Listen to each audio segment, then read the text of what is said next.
बंधुगण गत 4 तारिख सारा भारत वर्ष रे आलोड़न सृष्टि करिछि माननीय उच्चतम न्यायालय वर्डिक्ट जहाँ ओडिशार उच्च न्यायालय देथिबा आदेश जो व्यक्ति माने गणतांत्रिक उपाय रायगड़ा एवं कलाहांडी जिलार आदिवासी दलित माने जो भली भाव में क्षतिग्रस्त होती तांकर जमी से अंचल जंगल से अंचल पहाड़ विभिन्न कंपनी मानक बिक्री कर दि जाउची लीज दि जाउची सरकार तरफ राज्य सरकार तरफ ताकू से माने विरोध करुचंती कारण आपण माने जानिचंती पेशा आईन राज्य रे कार्यकारी होची आदिवासी अंचल कौन सी निष्पत्ति बिना ग्राम सभा रे हब नाही आईन अनुसार एवं जो लोक माने क्षतिग्रस्त होचंती तांकर परामर्श बा अनुमति निया जिवो किंतु परितापर विषय वेदांत कंपनी को एवं अन्यान्य शिल्पपति मानकु जो भली भाव में आदिवासी अंचल जंगल जमी एवं पहाड़ अंचल दि जाउछि ताहा आदिवासी मानकर जनजीवन रे बहुत क्षति घटुची एवं आदिवासी माने तांकर भविष्य हरौचंती जीविका हरौचंती यार प्रतिवाद करी राज्य सरकार एतादृश कार्यर प्रतिवाद करी वेदांत कंपनी को विरोध करी जो माने आंदोलन करुथिले जो आदिवासी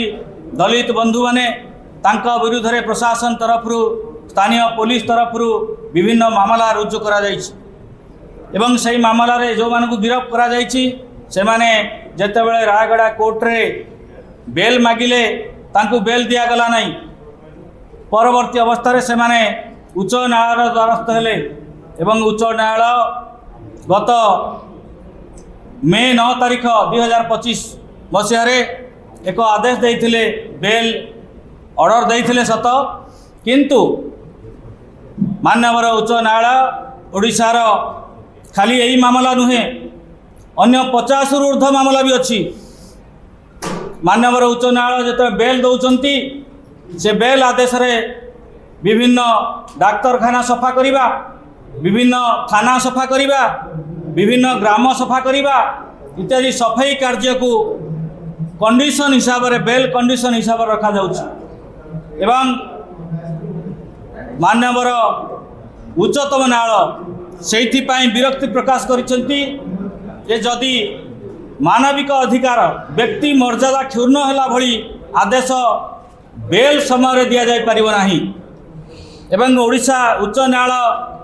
बारंबार एभली करुथिबारु सोमोटो माननीय उच्चतम न्यायालय कग्निजेंस नहीं आकु विचार पर ग्रहण करते जहाँकि गत 4 तारिख रे विचार होता एवं माननीय उच्चतम न्यायालय निर्दिष्ट भाव में कहते माननीय मुख्य विचारपति जस्टिस सूर्यकांत एवं जस्टिस जयमाला बागची ये जो डिविजन बेंच रे विचार होता एवं ये विचार बेले माननीय विचारपति माने कहते ये जो आदेश दि जाइछि ताहा विचार व्यवस्था आमको निराश और हतोत्साहित करुछि एवं यही आदेश उपनिवेशी कॉलोनियल माइंडसेट मनोभाव प्रकाश करुछि जहाँकि जुडिशियल रे हवा कथा नुहे कौन सी व्यक्तिर मर्यादा को क्षुण्ण आमे करि परिबा नाही जो आदेश कन्विक्शन परे विचार व्यवस्था परे कन्विक्शन न दिया जाए ताकू आमे बेल समय दे परिबा नाही तेणु बंधुगण अंततः एते विलंबर हेले मध्य माननीय उच्चतम न्यायालय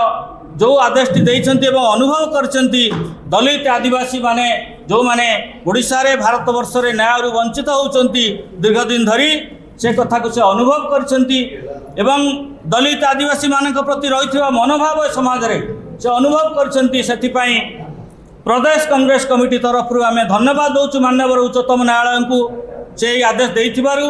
एवं आदिवासी दलित मानकर मानविक अधिकार को सुरक्षा देवाई जो भली चिंता प्रकट कर